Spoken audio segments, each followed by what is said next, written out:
have to hold this in when you're talking. Go?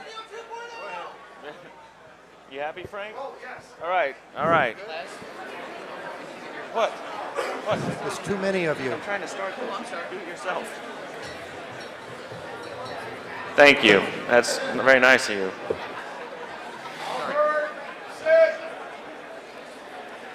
One of the most popular panels at any Hope conference is social engineering.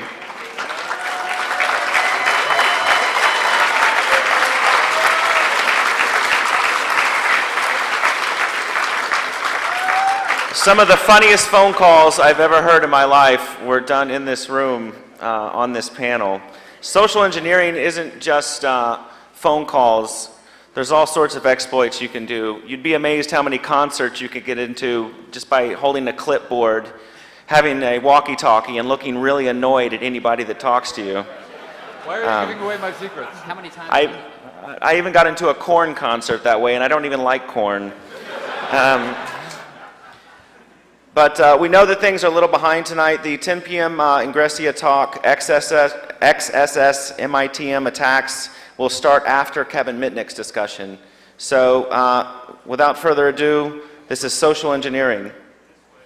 Welcome.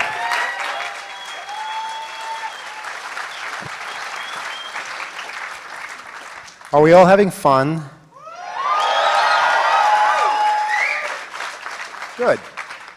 Yeah, this is the most fun panel, I think. We've had it since the first Hope in 1994, and we just we share stories, we try to make some phone calls. Sometimes it works, sometimes it doesn't. But mostly I think we educate people as to how easy it is to get information that we're really not supposed to have, and that's sort of what makes it so much fun in the first place.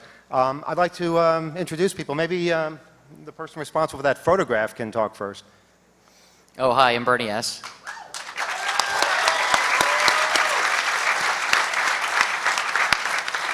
How did you get the photo? And welcome to the land of make-believe. New Jersey, well, no. This is the Hope Police, the Hope Barracks. And I was in the New Jersey Turnpike a couple of weeks ago, and I passed that sign, and I had to pass those signs, and I had to get a picture of this. So further on down the road, you can see where that green sign is. I pulled off the Turnpike, and got out with my camera, and then moments later, 2 New Jersey State troopers pulled up behind me and wanted to know what I was doing. I was well off the road in a grassy area, but I had to give them a quick story because I knew that pulling over there probably was a finable offense, and I didn't want an uncomfortable police situation. So I said a really important piece of paper blew out of my window, and it blew back behind where this blue and brown sign was. And I really need to find that because well, I went into reasons why I had to find it. In any case, they're like, well, we'll help you find it then. So I thought, well, I might as well take advantage of this and get them to go up by the sign so I can take a picture of them with them in it. And you can see them there. So there's 2 New Jersey State troopers in the land of make-believe from the Hope Barracks. And the social engineering here was in getting them to not find me and to get them in this photo. So I didn't have to get any information from them, but it's another example of social engineering. And remember this, the police are your friends. They will do all sorts of things for you if they believe you have the authority to have them help you. It's really kind of a cool thing. We have one of the greatest social engineering tools downstairs. You guys know what it is? Anybody want to guess? Sorry? No? I'll give you a hint. It's outside. Yes, the van. That van is the biggest social engineering tool I've ever seen because when people see the phone company van, they just assume you've got authority. And what's really cool, I talked about this on the radio this week, even though this thing was painted in 1994 and it has the old gold, white, and blue bell stripes, Verizon is now, you know, they're this ugly color. They're red, black, and white. Their trucks have not looked anything like that in years, yet they still wave at this truck when it goes by as if it's one of them. And I can still pull into any phone company garage or fenced-in area, and they will open it. I guess they're thinking that, wow, that's a long service call. You're finally coming home. But I think the most fun I had was when I was moving a friend of mine a few weeks ago. And I don't know if you guys heard about this, but there was a crane collapse in New York City a month or two ago. And whenever you see a crane up in the air in New York City, eventually it's going to collapse. And this one collapsed literally the day before I was going to move my friend. So the whole street was closed off, and nobody could go up or down the thing. It was packed full of cops, literally 100 cops just standing around. They didn't even know what they were supposed to be doing. They just knew that the street was closed. Well, I had to move my friend. I had the van, and that's what the 2600 van is mostly used for, is moving my friends. And so I'm going down 2nd Avenue, and the street is a one-way street going west. And since 1st Avenue was closed, I couldn't approach it that way, so I had to approach it the wrong way. I was going down 2nd Avenue. I had to make a left turn into a one-way street going the wrong way. And this was barricaded by cops. I figured I was going to get yelled at immediately for not only going down a closed street, but going the wrong way into a closed street. But the most amazing thing happened. The cop just moved away and opened the barricade. I'm like, shit, this is amazing. What could I get away with here? It got better because I had to back the van to my friend's apartment, and there was a whole bunch of cops just standing there. They were smoking cigarettes, talking on the cell phone, just like, you know, they didn't have anything to do, so they were just all hanging out. And this was sort of, I guess it was payback for RNC because I backed the van. I didn't back it into the cops fast. I backed it really, really slowly, like 1 mile an hour, and they dispersed. I got a group of cops to disperse. How cool is that? So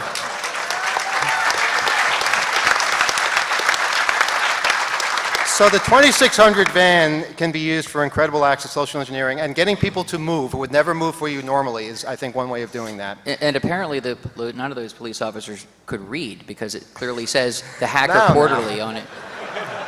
They were all very nice people. They just didn't seem like cops then because they were all hanging around not knowing what to do, and they weren't in hostile mode because there were no demonstrators. But anyway, so that's one story. We'll tell you many more. Not Kevin is here. Oh, hello. For the few of you out there who actually listened to Off the Hook, I'm not Kevin. You might recognize me. And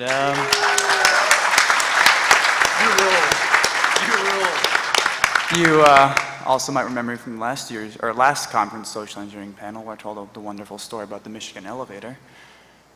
No, I guess no one remembers that. All right. Hello, I'm Lurid. I'm from Dayton, Ohio. It's awesome there. Yeah! Come on! Anyway, That's why Dayton's in Ohio. Thanks. Anyway, yeah, and I am excited to tell stories.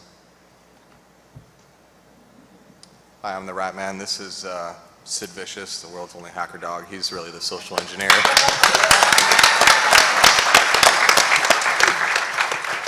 Yeah, maybe I'll tell a couple stories about some of his exploits, but he definitely is a good lubricant for any social situation. He works out pretty good. So. Sid is an IRC op, by the way, on our network. He's on 2600.net. He takes care of all the trolls and everything, so. And I'm the Cheshire Catalyst.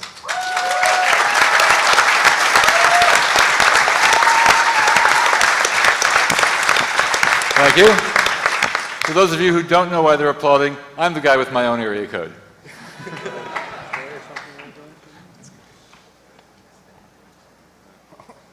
All right, now what?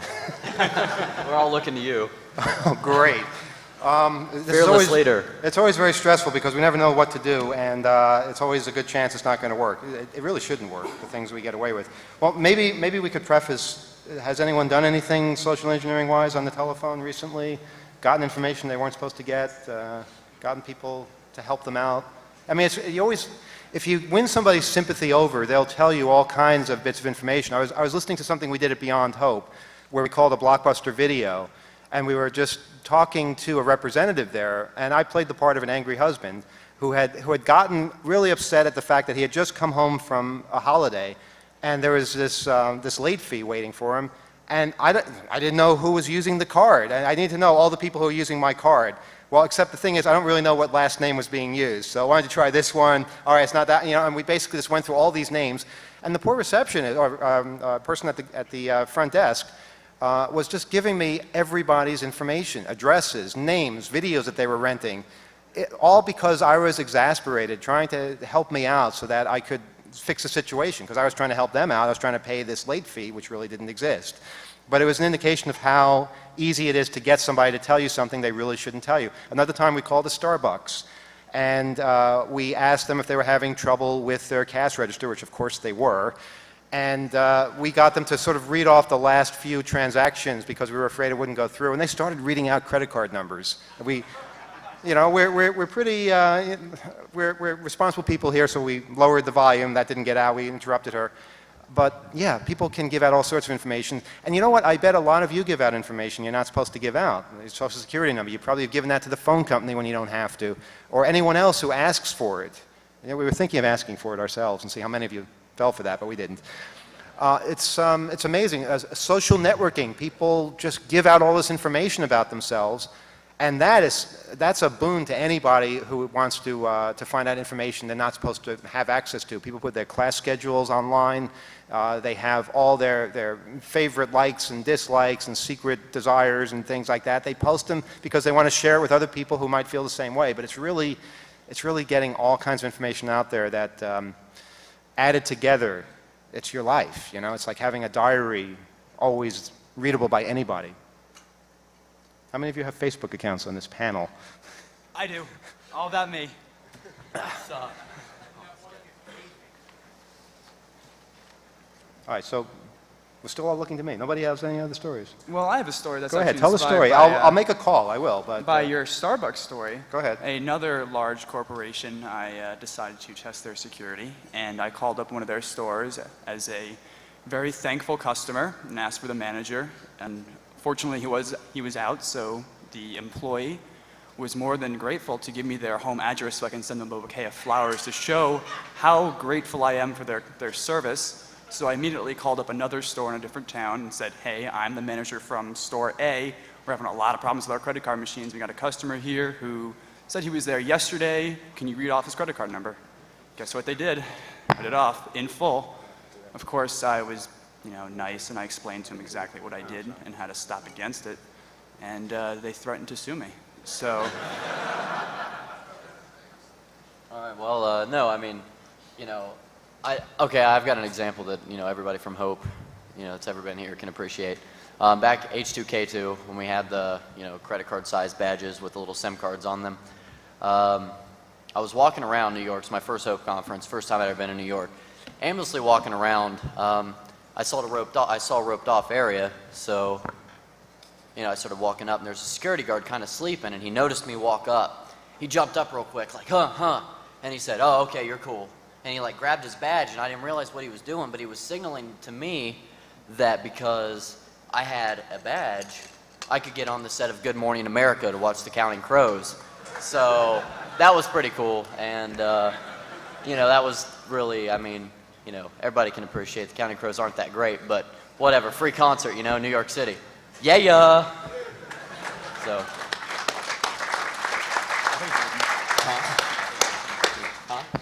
How come none of you told me I forgot to introduce somebody on the panel? Kevin Mitnick is also here. You might have heard of him. I'm sorry, Kevin. He's so polite. He would have sat here the entire hour and not said a word to me. And yeah. Just thought I was blending in. Hi, everybody. It's great to be back here at Hope.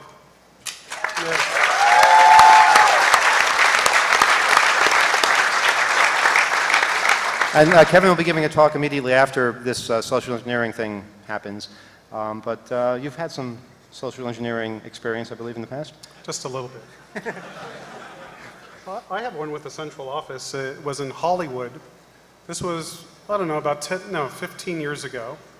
No, about 20 years ago. It was the Hollywood central office in Los Angeles. And a friend of mine, a guy named Stephen Rhodes at the time, was also a phone phreaker, and we decided we wanted to take a self-guided tour of the central office.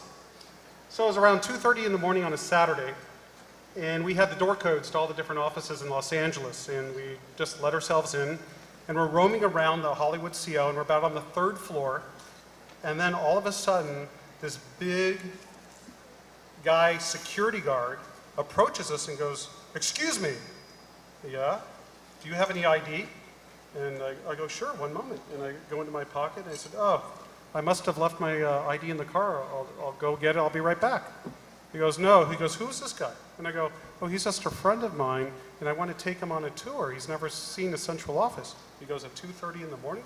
I said, "Yeah, we just got out of a movie, and my friend has always wanted to work for the phone company. And so I figured I'd just take him on a quick tour." And he goes, "Well, where do you work?"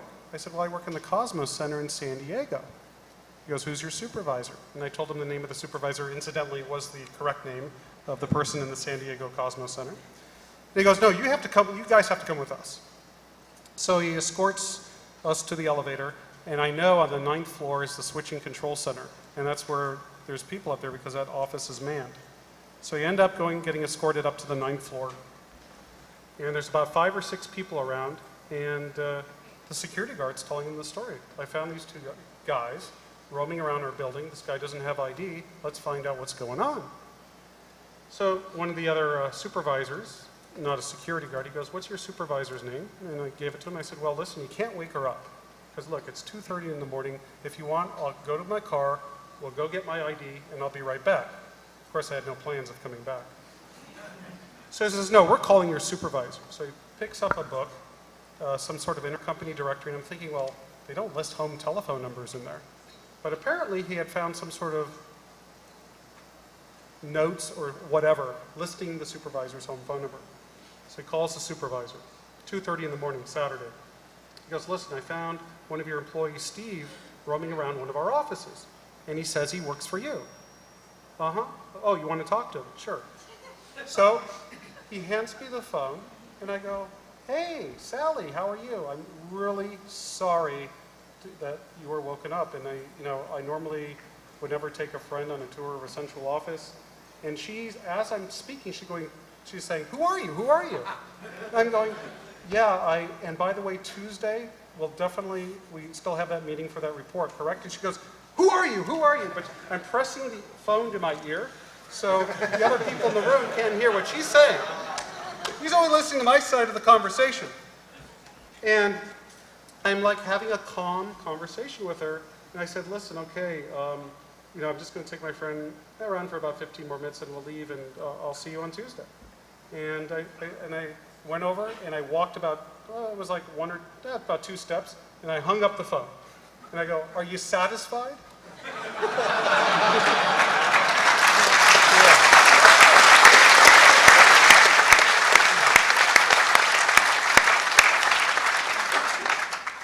They didn't know what to do. They weren't sure, but I said, "Listen, you better not call her back." I mean, come on, this is a little bit ridiculous. I said, "Listen, I'm going to take my friend around for about 15 more minutes, and we'll leave." "Okay, you guys can go." So they let us go. We make a beeline right for that elevator to get out of that building. Go down the elevator, we go out the street. We go down about 3 or 4 blocks so we could watch the front door of the Hollywood CO. I'd say about 7 to 10 minutes pass, and you see that same security guard bursting out the door, looking down the street. He was looking for us, so we're sitting there kind of laughing at the time. But it was a real scary experience because we thought we were going to get busted. But a little social engineering helped us out of that situation. So there you go. Never underestimate people's stupidity when getting information. No, I'm serious. This is something a friend of mine actually did when he was about, I guess, 16 or 17. He and a couple of other people went to a central office and basically convinced the guard at the central office that they were there to collect the old IDs because they were going to deliver the new ones. This fucking guard gave him his ID card. This is how trusting people can be. I got a better one. Remember the days of 8BBS? Anyone here from 8BBS days? Well, there was this other hacker on the board named Paul Montgomery, and he lived up in Stockton, and we wanted to get the test number directory for Pacific Bell, all the different test numbers. It was actually Pacific Telephone and Telegraph. So I said, "Okay, are you willing to pick it up if I can get them to leave it outside their door?" He goes, "What are you talking about?" I said, "Don't worry, watch." And I 3-way in the central office, and I actually tell them the same story, that we're giving them the new directories, and they have to leave the they have to leave the old directories outside the door because we have to shred them. And they did. They left it right outside the door. Unbelievable. That works more often than you would expect. Yeah. Okay, we're going to try something here. No guarantees this will work. I had a bit of a tussle with some car services over this last week because there are some people we wanted to send cars for at airports. And you know what? It's really kind of weird. If you want to pay to have somebody picked up at an airport, you can't really do it. You have to have the credit card on you when you get dropped off, and that's very hard if you're paying for somebody else. And we were trying to ask them, well, how is it possible to actually pay for somebody if you don't have a big corporate account? Like, well, the person has to have the credit card on them. It's just a whole big thing when people wound up taking taxis. So yeah, our first thing is with the car service. But in order to get the information for the car service, we have to get information from an airline. What I'm going to try to do first, well, this is easy because this is completely above the board. I just want to find out all the flights coming into JFK tomorrow from Los Angeles, flight numbers. And I guess the biggest challenge here will be getting a human on the phone. Let's see how hard it is to do that. You have to sort of scream representative at some point, and I might have to do that. Well, JetBlue Flight 198 gets in at 10 o'clock from Vegas. No, yeah, from Vegas, you could use that one. Well, that's handy information. But I figure American Airlines has more flights getting in from LA tomorrow, so I'll be able to use that as part of my ruse. But before I pick up this phone, I don't want to deafen anybody, so are there rules? I'm ready. Well, what do I do? I just pick up and When you want to talk, you press I press the thing when I want to talk and release it, and then it's muted. So I can insult them and they won't hear me. All right. All right, do we have a dial tone? Okay, and I'm going to... Now you can hear me. Now you can. Okay. So I'm going to call American Airlines.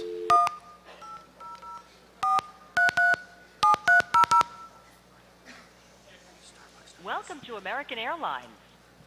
Para español, diga español. Main menu. Please say reservations, flight and gate information, advantage services, Now watch them try to or more convince me options. not to talk to a representative. Representative. I understand you'd like to speak to someone. If you'd like to try again, please say reservations, flight and gate information. Representative! Okay. Do you want to talk to an agent about travel within the United States, Puerto Rico, or the U.S.? Representative! Our agents are helping other customers right now, but I'll connect you to the next available agent. Your wait should be approximately 4 minutes. Oh, This please. call may be recorded. Please note that ticketing and checked baggage fees may apply. Check AA.com or with your reservations representative for details. I don't know why they're called AA. Do we want to tell stories while we wait, or do we want to and departure information is skip available over this by and calling just our go directly to the car automated service? flight You know, at just as much as, 1-800-242-4444 you know, we all have or on our stories website of... at aa.com. Can where anybody you hear can me? also view There it goes, all right. You know, just as much as we have stories, you know, that are hilarious that we've gotten away with. To help I mean, expedite the sometimes, call, please have your credit card handy. Sorry, I thought it was a human. It wasn't. Please note that you know, sometimes things go bad, especially when you're starting and learning the trade. You know, some of my friends down here, they know the story. You know, one night, you know, I think I was about 12 or 13 years old. Somebody said, you know, I bet you can't get the social security number of somebody. Yes, malicious, 12 years old, you know, trying to do whatever I can. So I call up somebody pretending to be the local, was it the electric company, which is DP&L where I live. And as it turned out, it ended up being a lot later than I thought it was. So it was probably about 10:30, 11 o'clock at night. Big mistake. The people, somehow, they did a police trace on the phone. About 3 or 4 days later, I got a call from a police substation asking to speak with my parents when I told them I was 13. I said, you know, no thank you, and hung up. They called back, hung up. Called back, hung up, cell phone. And they tried this for about a week trying to get a hold of us. And, you know, the fact is that all you have to do is, if you're on a cell phone, hang up, and nobody can do anything to you. So, we all get caught sometimes, and it's not the end of the world. When talking about being backstage with a clipboard, I went to a Smothers Brothers concert with Pat Paulson about 2 hours before the performance, maybe 3, with a buddy of mine, and I had such a clipboard. We were walking down a downstairs corridor through around by the dressing rooms, and I could see coming towards us a gentleman with a camera, and behind him was a guard. So the fellow comes up, and I say to him, "Hi, I guess you're not supposed to be here either. Let's step into this dressing room." I then take the little notebook I had on my clipboard, handed it to my buddy, told the other fellow, "Start playing with your camera," and I start writing on my clipboard. The guard steps in. I look up and go, "May I help you?" Oh, no, that's okay. We And off he went. apologize for the delay in answering your call. As a reminder, you may obtain flight arrival, departure, or gate information. We don't need to know this. on our automated flight information system at 1-800-242. I'm going to give this about 2 more minutes, and I'm going to just jump to the next part because American Airlines website at our time is valuable, and they don't seem to know that. I'm sorry, are you in the middle of something, Cheshire? Your call is important to us. Were you in the middle of something, talking? Telling a story? Not sure. Which story does... Do you really want to hear the story of how I got my area code again? I might have to interrupt. If I do this, that means they picked up. Okay, when they split the 407 area code around Orlando, Florida, I'm the fellow that went to the Public Service Commission hearing. Well, before the hearing, I first went up on the internet. And, I get to the hearing, and I explain that we who live near Cape Canaveral, the countdown capital of the world, we'd kind of like area code 321.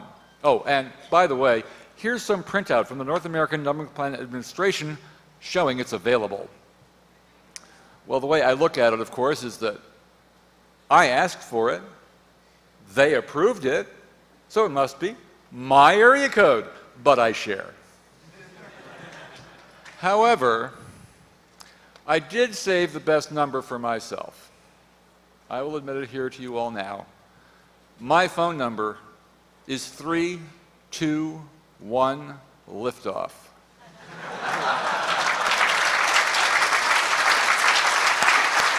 Thank you. Thank you, but I did have to email the president of Bell South Mobility at the time to get it. You see, I went down to the kiosk, and I asked for the number 543-8633, and she called the Melbourne office, and, it turns out that the boys in Melbourne told her that the number, while not in use, according to the recording I heard, was in the middle of a 100 group on a corporate rate, totally unavailable. Oh, okay. So I went home, got up on the internet, bellsouthmobility.com, about the company. Oh, Mark Fiedler's the president. That might be nice to know. But I don't have his email address. Let's look around a little more. And, the press room. Okay, let's look around here. And here's some press releases. Good. There it is. The email address of a publicity flag. First name _ last name at, thank you, composed to Mark _ Fiedler at Dear Mr. Fiedler. Blah, blah, blah, 321, blah, blah, blah. My area code, may I please have 543-8633. So as of October 1st, 1999, my phone number will be 321 liftoff. Send. Oh, darn. It's now 6:30 p.m. on a Friday. I can't possibly hear from this guy until what? Monday, probably. More than likely, Tuesday. Sunday evening, you have new mail. Oh, sure, I'll get my people on it. And that's how I got my number.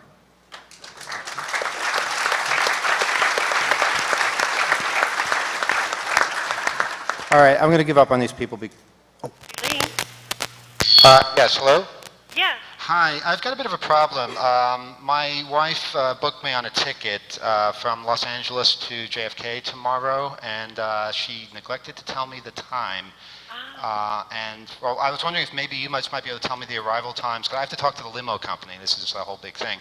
Okay. How many different flights are there into JFK tomorrow from LA? From LA to JFK? Yeah. Okay, if you, do you have the approximate time of departing? Well, I'd like to arrive in the afternoon at some point. Doesn't mean necessarily that's what she did, because sometimes she doesn't do exactly what I like. Yeah, that's another thing. Can you just tell me the ones that arrive in the afternoon? Okay, we do have one departing at 6:20 in the morning, arriving at 2:50 into JFK. Or we have one departing at 7:45, arriving at 4:20 in the afternoon. Do you have flight numbers on those? Sure. The first one is Flight 118. The second one is Flight 34, and if you would like to give me a last name, I'd be able to look up and see if you're on one of those Yeah, flights. Johnson is the last name. First name Bob, but it might be under Robert.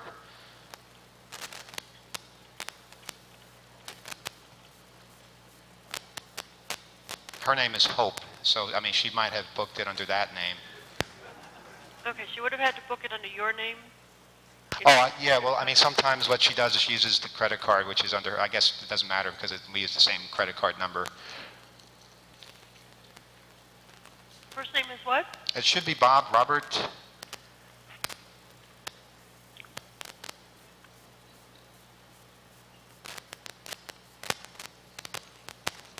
Are you showing any Johnsons at all? Yes, I am. I'm just checking the other flight numbers. Okay.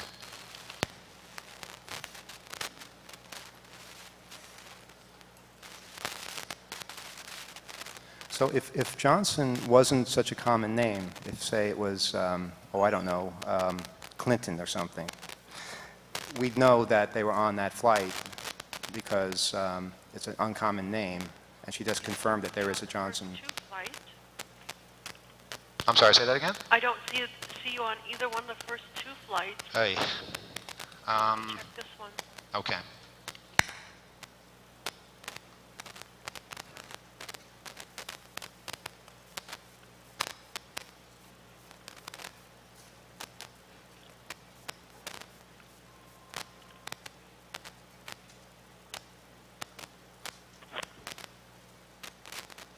Is it possible there was a connection?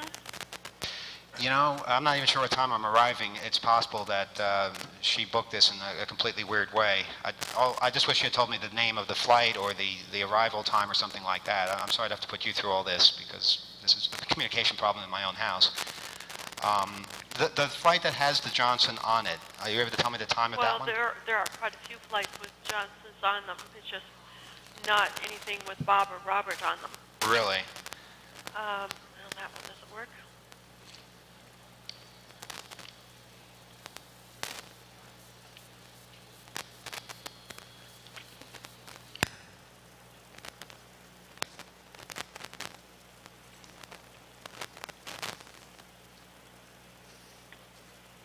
We haven't even gotten to the limo company yet. This is... 40, let's see. Let's try this one. And she's really working hard for us right now, looking up all sorts of things.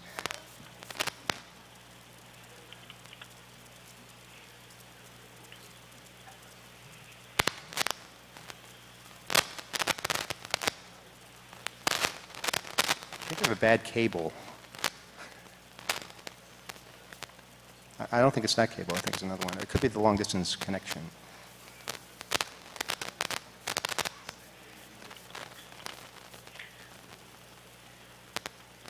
Okay, at some point you have to cut your losses and just move on because things just take too long sometimes. So I'm just going to basically see if I can get one more flight number out of her and move on. Still looking. There are a lot of flights from LA to JFK. Could you just give me the next two, this 250, the 420, what are the two after that? I'll figure this out with that information. Okay, the 610 and the 724. Okay, what are the flight numbers on those? The first one is 118, the second one is 34, the third one is 2, and the next one is 40. Did you say it was 2? Mm-hmm. Flight number 2. Okay, and what time did that one get in? Gets in at 6:10 in the evening. Okay, I'll figure this out. Thanks so much for your help. You're welcome, and thank you for flying American. No problem. Bye-bye.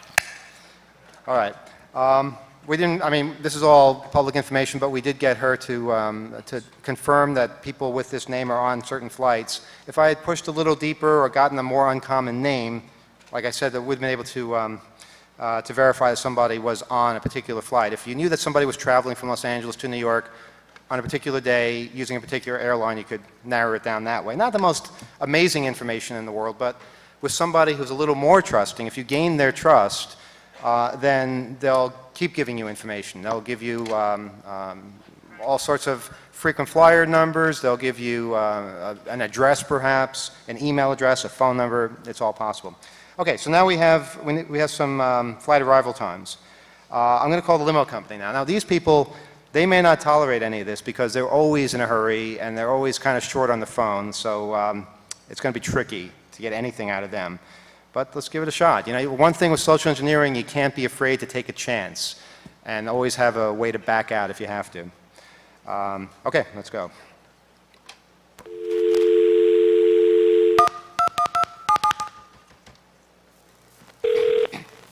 Thank you for calling Dial 7 Car and Limousine. Your call may be recorded or monitored for quality assurance purposes. Yeah. If you have just arrived at the airport and are ready to be picked up, please press 1. Please hold.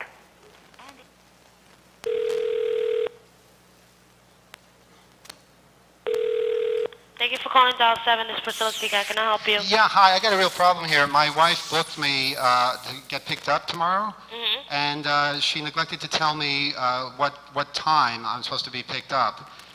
My last name is Johnson. And you have a reservation already? Well, that's it. I don't have the reservation number. That's the problem. Okay, let me get the first 3 letters of your last name. Okay, J-O-H. J-O-H. I'm coming into JFK from Los Angeles. And what's your full name, sir? Full name is Johnson, J-O-H. First name? First name is Robert or Bob, but the thing is she might have booked it under her name, which is Hope. Okay, hold on 1 second. If you see any Johnsons there, it's very likely it might be that. Let me see. No, I don't see it under your name. Probably she has it under her name. What's her last name? Well, actually, her maiden name is Brown. Do you think maybe she booked under that name? Probably. Let's check. All right. And what's her name? Her first name is Hope, but Hope? Hope, H-O-P-E. Okay. But I mean, she's been known to go by different names too. I mean, if you see a Brown there, that's quite possible that it's her. Hold on 1 second.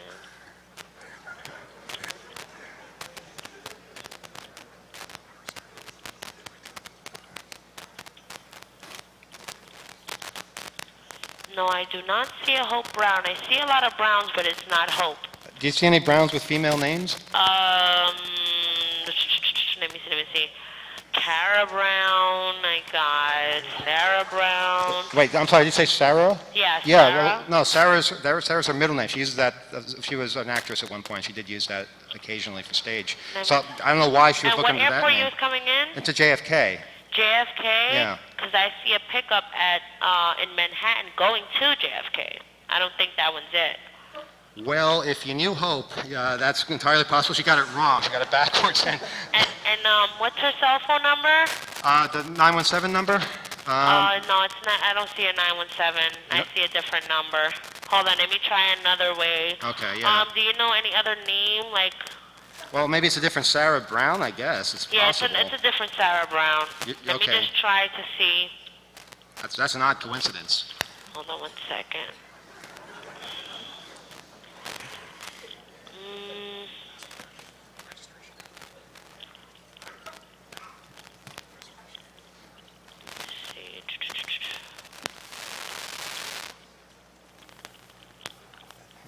And she made a reservation to pick you up at JFK?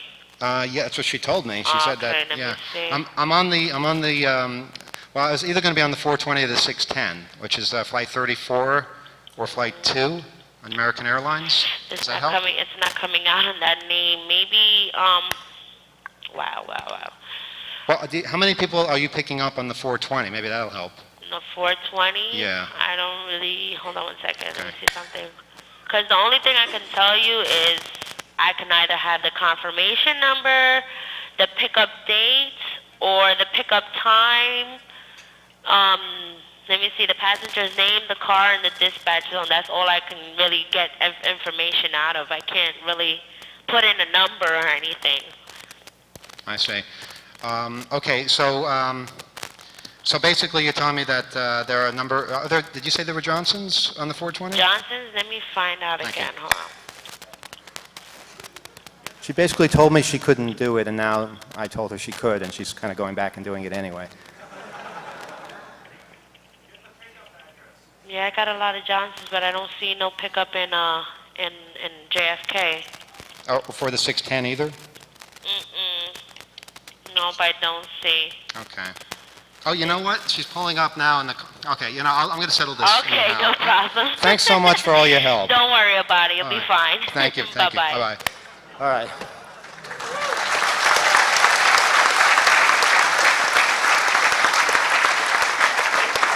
We didn't really accomplish anything, but we got her to totally believe our story and become sympathetic and all that, and that's 90% of it right there. You get people on your side.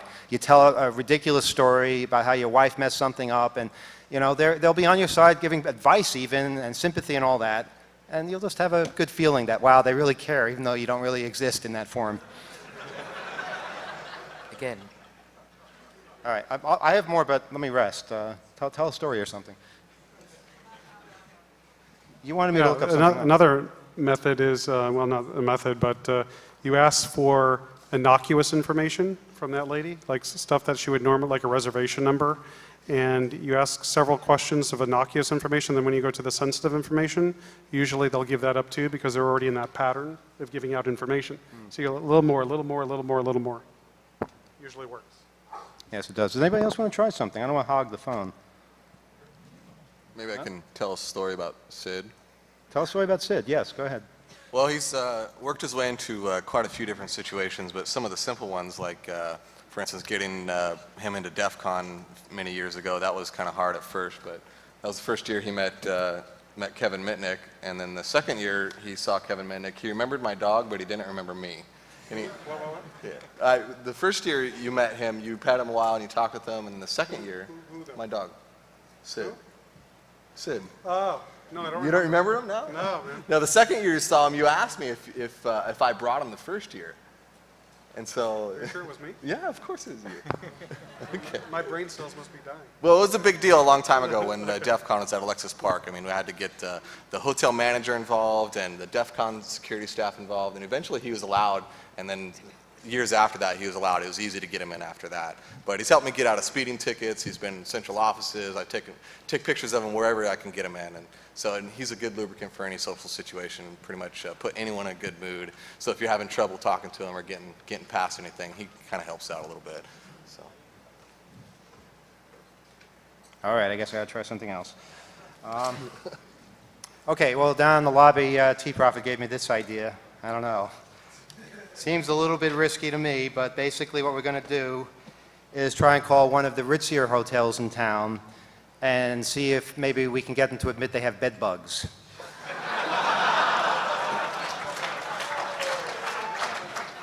If this doesn't work, don't blame me. It wasn't my idea, but okay, let's pick a hotel. I have a few ritzy ones here. Plaza. Yeah, I don't have that one, but sorry? I do not want Donald Trump on my bad side. I have enough problems. Ritz-Carlton. I have the Ritz-Carlton. You know what? I'm going to call the Ritz-Carlton. All right. No idea what I'm going to say.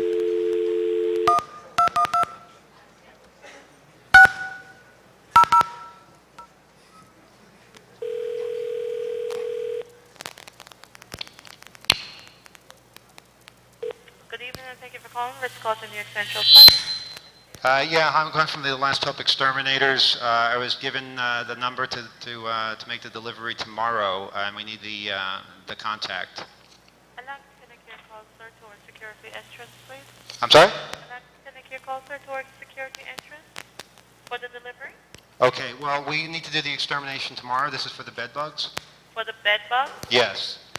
for Ritz-Carlton Hotel. That's what, yeah, this is the order form that we got. We actually received this yesterday, and it was for Sunday morning. One moment, please. Thank you. At the very least, we know we're causing a stir. Good evening. Thank you for calling Ritz-Carlton Security. This is Jonathan. How may I assist you? Yeah, I'm not sure I'm talking to the right person. I'm from Last Hope Exterminators. We were told to show up tomorrow morning, and we don't have a contact. That's the problem. Okay. What time are you guys supposed to show up? We're supposed to show up at 10. PM? No, 10 a.m. 10 a.m. Yeah, this is for the bed bugs? Okay. Can I just place you on a brief hold? Yeah, please. Thank you.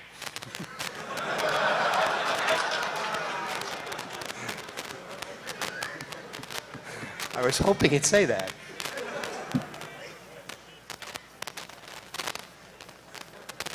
You all heard the name of the exterminators, right? All right. It's a good name for an exterminator.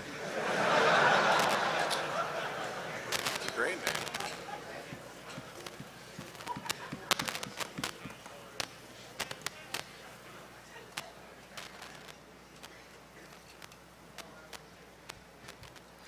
One thing to remember when you're doing social engineering, a lot of time is just spent waiting, listening to silence and sometimes static on the phone. But it pays off in the end, lots of times. Yes. What location are you trying to get in contact with? What location? In Manhattan, Ritz-Carlton. Okay. Do you know if it's Central Park or Battery Park? Central Park. Central Park. Yeah. Okay. The gentleman that you would have to get into contact with, or that would be the contact, is our Director of Engineering. I'm going to see if I can send him an email. All right, would you? Yeah, I'll definitely do that. And then, is there a number that I can call you back? Well, the office is closed right now. I'm actually calling you from my cell phone. Okay. You know what? If you call the 718 number and leave them, but I can't figure out that answering machine. What time will you get a response from him? Well, I'll email him now, and hopefully I could get a response within the next half hour, which I'm sure I probably could. All right, would you do that, and then I can call you back, and then we can find out what time to come in tomorrow for this, because we're supposed to do it quickly. That's what they told us. Okay. All right. All right. Thank you very much. All right. Thank you. Bye-bye. Bye-bye. Oh, wait, sir. Yeah. What company are you with? Last Hope Exterminators. Last Hope. Yes. Okay. Thank you. Thank you.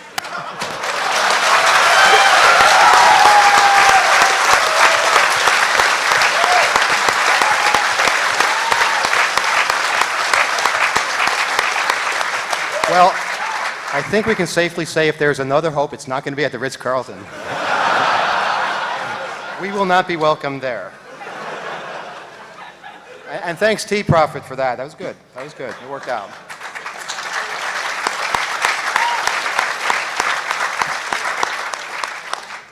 How much time do we have? Maybe we can take some questions, and we'll try one more before. Microphone is in the middle, if anybody wants to walk up and just ask. Or share stories, too. If you guys have any social engineering stories of your own, we'd sure like to hear them. Get some inspiration. I actually got a call on Thursday morning from what I later found out to be a series of scammers that have been pretty well circulating around the internet, calling all over the country, trying to separate people from their money. Would you like their phone number? You can give it to us, but I wouldn't give it to us with all these people because, if you... Oh, no, they're scammers. Well, I mean, you say they're scammers, but they're probably investment bankers, and they're... This is true. But definitely share it, send us an email or hand it to us, and we can look into them. And lots of times what happens... Do you want to call them now? You type a phone number into Google, and you get all these stories of people that have had the same thing happen to them. And it's incredible what you can learn from a company. Always, whenever you do business with somebody you don't know, type in their name, type in their phone number, see if other people have had experiences with them. If you get a telemarketing call from some weird place you don't think is quite right, use Google and find out all kinds of other things about them, what other people have experienced. But definitely do your research before giving out any information. Okay, second on this line. We have two microphones, but first we have more people on this one. We'll go to that one next. I'd just like you to make that call in about a half hour, call that guy back. I'm sorry? I'd like you to call that guy back in a half an hour at the Ritz-Carlton. Yeah, but I'll be on my cell phone then, really. All right, in the back. Yeah, just sharing a general story, or even like just a general recommendation. The easiest way is to find like common ground. For example, I'm Puerto Rican, so if I see a Latin American, that common ground, you start speaking into Spanish, and they open up a whole lot that they wouldn't have open up previously. Mm-hmm. Like for example, the other way I was in Subway, and the previous customer was just giving them a lot of shit. So, but sometimes you can tell like, I know this guy speaks Spanish. So the guy leaves, I try talking to him like, yeah, wow, he was giving you a lot of shit in Spanish. And without me noticing, I take my stuff, and I notice that he had put 2 extra cookies for me. So, I don't know if that exactly counts, but that was totally a win for me. You can get very far by using a very thick accent. It doesn't even have to be an existing language, but you just talk so slowly and get all these words wrong, and they will do whatever they can to get you off the phone. They'll tell you their address, their phone number, because sometimes these representatives, they're really like slaves. They can't even hang up. They have the headsets attached to their head, and they don't even have a hang up button. They have to wait for the customer to hang up before they get connected to the next call. It's pathetic. Also, a technique, when you're talking to somebody on the phone that you really don't want to talk to, hang up while you're talking. That must have been accidental. Okay, next question in the front. I don't know if anyone here is from Jacksonville, Florida. But there's a radio station, and this is all over the rural South. You'll find these. They're call-in bargain radio stations. And they'll say their phone number over the air. It's usually an FM band a little bit below the commercial band between the religious stations. And they will have buyer's numbers. So you can call the station, they'll answer you and you're on the air immediately. And they'll say, hello, what do you want? This is WJXR. And then you say, hi, I'm buyer number 806JV. I'd like 50 truckloads of Purina dog chow delivered to my house. And they'll usually put it in the system under whoever's buyer numbers that is. And you can usually figure out the buyer number just by listening to 2 or 3 of them. And then you've got about 30 seconds on the air to say whatever you want before they chop you off. So look these stations up. One of them's in Jack's called WJXR. You have an evil mind, sir, but you're welcome here. Next in this line. I'm wondering if you think you could, I know you don't know the airline, but you could probably see if you could get Sarah Brown's flight number. Because you know when she's getting into... Everybody please leave Sarah Brown alone. She just has to get to the airport tomorrow to get wherever the hell she's going. Let her do that in peace, but suggestion noted. One more here, then we'll get to Rebel, who's filming his question. Go ahead. I got a bit of a story here with social engineering. A friend of mine and I were actually staying up late at night, and we actually just got a random pop-up instant message from one of those, hey, we're going to send you a bunch of money orders, you cash them and send them off to Britain. Well, the thing is, a friend of mine, he's actually in the security and fraud department for PayPal. So we're actually just sitting there thinking, all right, how can we screw with this person? What we did actually is we pulled up a random name generator to get a bunch of different people's names. Then we got the list of all the State Departments for the FBI.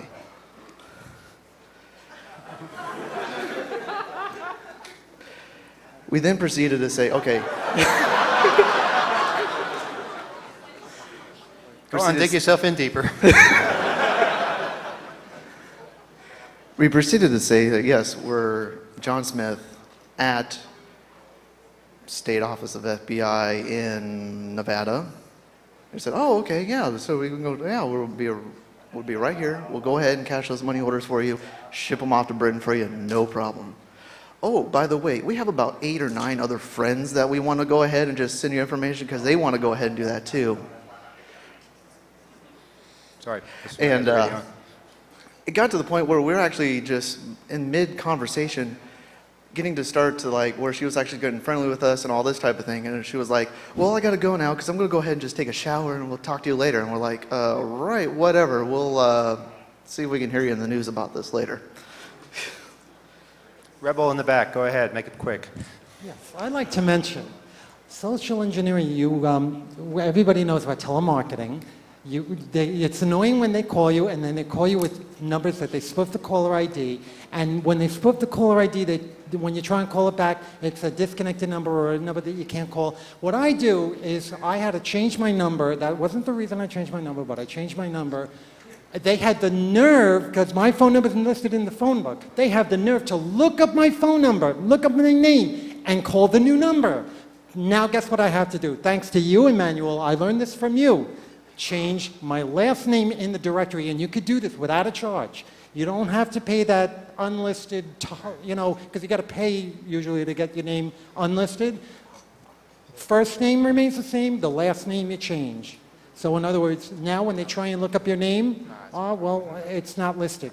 So hopefully the telemarketing will start. So that you got to basically know how to social engineer people, know how to do these kind of. Okay, thank you.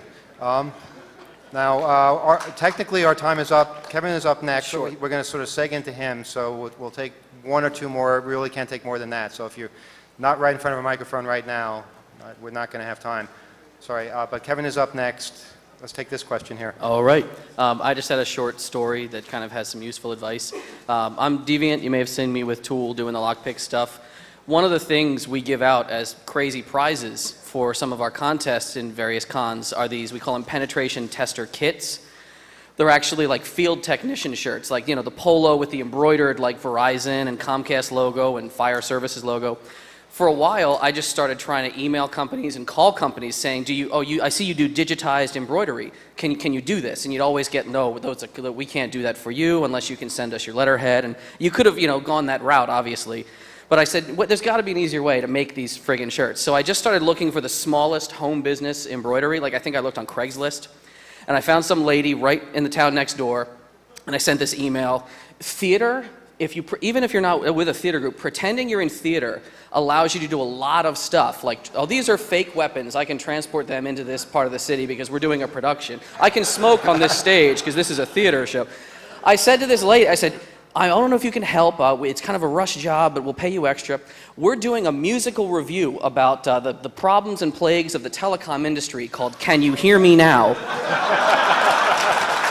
And it should be really fun. And the last scene, it's this amazing, like this kick line that comes down through the audience with people in all these different corporate shirts. We're gonna need like 100, like Comcast and Verizon. Like, I have the artwork all PSD'd. Can you just digitize and embroider this? And I got this email back. She's like, that sounds fascinating. Where is that going up? And I was like, oh, I'll set tickets aside for you if you'd like to come. So that's how, like, I have all these Verizon shirts and Comcast shirts. And so, yeah.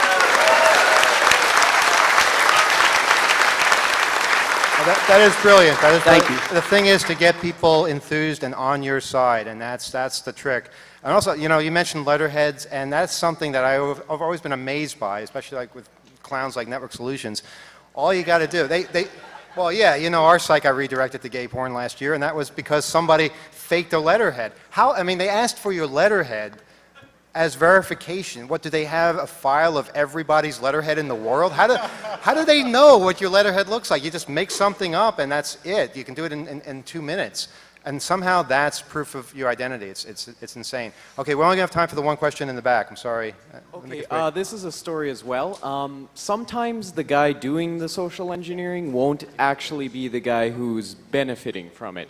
One time my dad and I went for movies. Guy ahead of us, movie was delayed, flipped out, went crazy, yelled at this lady, stormed out, and the lady just gave us 4 free tickets just because that guy had freaked out. And my dad was a middle-aged guy too, so in order to avoid another middle-aged guy freaking out, they gave us twice as many tickets than we had originally paid for, and we got to see the original movie. Awesome. No, I was listening. We're just going to give the people up here a chance to say one last thing. Actually, I just would like to quickly say, since we don't have time to do it, but this would have been a good one. We have a list of Starbucks that are closing. Apparently, having millions of stores, they have to like downsize a little bit. Yeah, it happens. But we were going to call them representing the Last Hope Foundation. What we are, no, we don't have time. We're a company that makes donations to employees affected by downsizing, and we're trying to be nice here. And we want to send a check, but we just need the employee list faxed to us, with the Social Security numbers for tax purposes. No, we don't have time. Kevin's going to get mad. I do not want Kevin Mitnick on my back.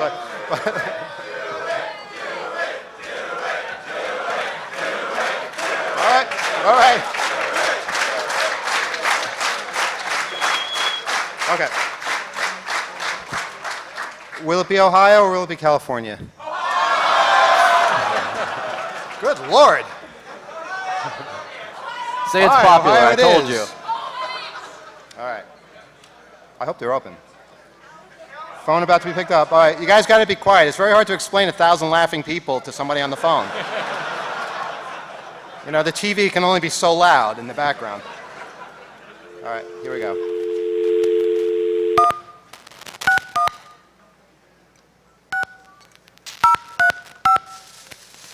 Okay, now we know their whole phone number. Great.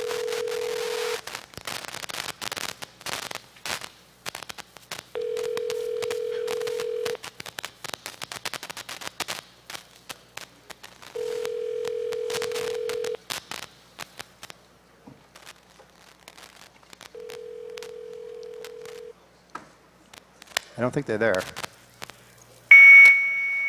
Oh, great.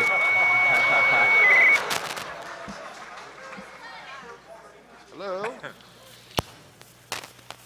Hello? There's nobody there. Okay, let's call California then.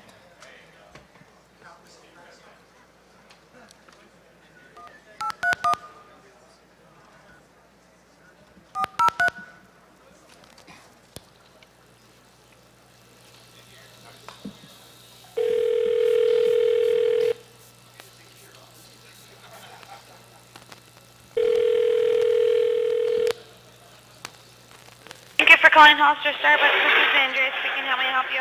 Yes, this is Mr. Goldstein from the Last Hope Foundation. I spoke to somebody earlier. We're the organization that makes donations to the employees affected by downsizing. You're the 1280 San Juan Street Starbucks? I'm sorry, what was that? I'm calling from the Last Hope Foundation. Did someone speak to you about this? I have not been talked to. I'm sorry. Okay, well, we called earlier. We're the organization that makes, your store is set to be closed, correct? Mm-hmm. Okay, we make donations to employees. We're a national organization, and we're funded by PayPal and various other methods. What we do is we make donations to the employees that are affected by these downsizings throughout the nation. There's your double chocolate chip. Sorry. Go I'm ahead. sorry. Yeah, so basically we just needed the facts sent to us of the employee names. Oh, okay. Okay. Well, Do you need our fax number? I can take that from you, but Okay. I can't do anything about that. It would have to be my manager. Okay, well, if you could just say that you talked to me and that this is something that we need to have processed by Monday in order to get the check out. Last Hope, you said? The Last Hope Foundation, have you never heard of us? No. When a store is downsized, what we do is we take up collections for the employees who are terminated, and then depending on the amount of the donations, we send checks to either the entire store or to each individual employees. In your case, it would probably amount to about $75 each. Not very much, but it's something. And we represent a national organization that helps people that are being downsized, and unfortunately, that's what's happening to you right now. I talked to somebody at length before. I thought that you would have gotten the information and they could send the fax now. Okay, well, I can't, what's the word? Like, I have no authorization to, like, send all that stuff out. Because from what I knew was that our employees they had the option of going to different stores, and if we couldn't find something for them, I can't remember, but I don't know anything about this because I'm not from this store. You're not from the store that you're in? No. I'm from a different store. I'm covering a shift. Okay, you wouldn't be covered. You realize that? No. All right, I'm just saying I don't want you to be disappointed. No, I know. I understand what you're saying, but I'm not from this store. Like, my store's not shutting down. I'm from a different store. One of their employees got sick, so I came in for them. You see? I see. Now, that might explain why you didn't get the message then. Yes. Okay. So, And what is your name? Andrea? Andrea? Mm-hmm. Okay. Yeah, I mean, if you were one of the people that was affected, I could take your name now and actually you be on the list. But since you're not from the store, I'm afraid I can't do that. No, yeah. My store's not shutting down. I'm Right. fine. But if it does shut down, eventually you will probably get a call from one of our representatives, and then all you would have to do. I understand. It makes sense. Good. That's all I wanted to hear. Thank you very much. Okay. Good night.